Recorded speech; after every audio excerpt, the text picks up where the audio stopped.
Welcome back to the channel. My name is Thomas Fletcher and I'm the host of both the LCSW network and the Military Social Work Network. If you're new to both of my channels, please do me a favor by smashing that like button, by subscribing to the channels, and by sharing this video with your social work colleagues and friends.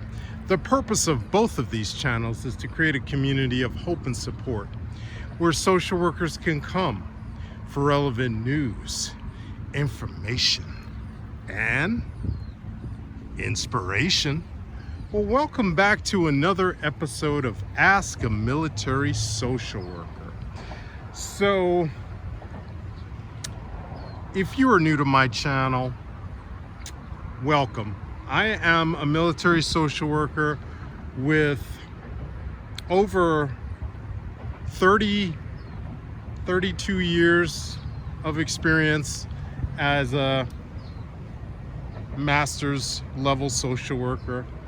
I've been a civilian employee in the Department of Veterans Affairs as a social worker for over 22 years, and I have over 14 years of experience as a uniform military social worker in the reserve component of the U.S. Army, serving in both the Army National Guard and currently serving in the U.S. Army Reserves as the 73 Alpha social worker, behavioral health officer. So, we are going to answer the question, what are the requirements to become a uniform military social worker? So we're going to answer that question today. So first and foremost, you will need to complete a Master's of Social Work from a school of social work that is accredited by the Council on Social Work Education, CSWE. Okay, there's many programs out there that are accredited by the Council on Social Work Education. So that's the first thing that you need to make sure that your program, your School of Social Work, is currently accredited as you're attending the program, right? That's the first requirement. So after you graduate from this accredited school, the next requirement is that you get an advanced practice license in social work. And it can be from any of the 50 states or territories in the United States, but it has to be an advanced practice license. So let me give you an example.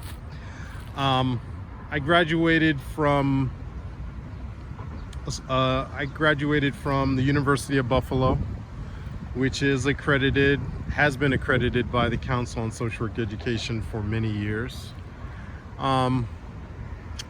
Before I graduated, I took the ASWB master's level exam in social work. So when I went to the recruiter initially, I had the LMSW designation.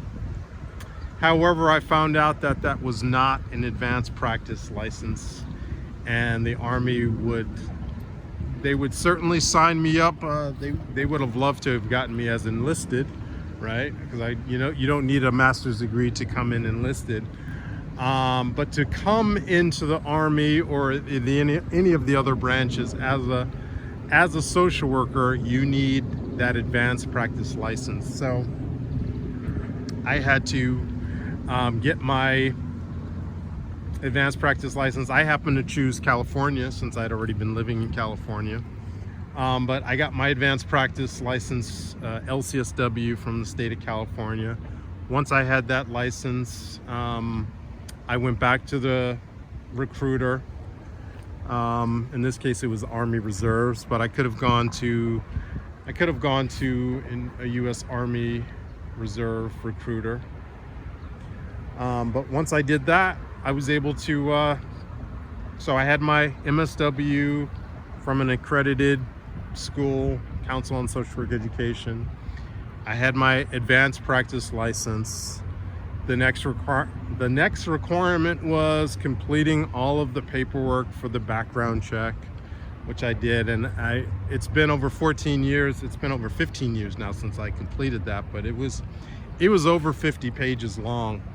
They want to, you know, they're doing their due diligence to make sure that you're able to pass a background investigation. So I completed that application.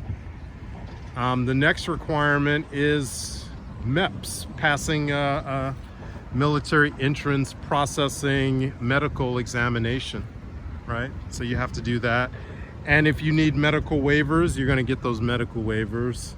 If you need an age waiver, if you're coming in older than 42, you will need an age waiver, which, you know, if you're coming in as a medical service corps officer, you know, you're gonna most likely, as long as you can pass the medical and you can pass the physical, you know, you're able to do the Army fitness tests, you will be able to come in as a social worker or any other, you know, medical. So again, let's recap. What are the requirements to become a uniformed military social worker in the reserve component? You need MSW from a school of social work that is accredited by the Council on Social Work Education. You need an advanced practice license from any state or any U.S. state or territory. You need to be able to complete and pass the background inspection application. You need to be able to successfully go through MEPS, pass the medical exam, and I don't want to say that's really it, because that's a lot. But those are the requirements. Yeah, I've been making videos about military social work now since 2021, and this is the first time I've ever actually made a video just going over the basics. So I wanted to cover these basics today. Okay, if you have any questions about what I've shared, feel free to put them in the chat. If you have any feedback for what I've talked about, did I miss something? I covered 99% of what you need to become a uniformed military social worker in the reserve component of the Army. There may be other, and I know there are other requirements. For example, if you want to join the Air Force, whether you're looking at the Air Force Reserve or airnationalguard, there may be additional training that the Air Force wants you to complete. But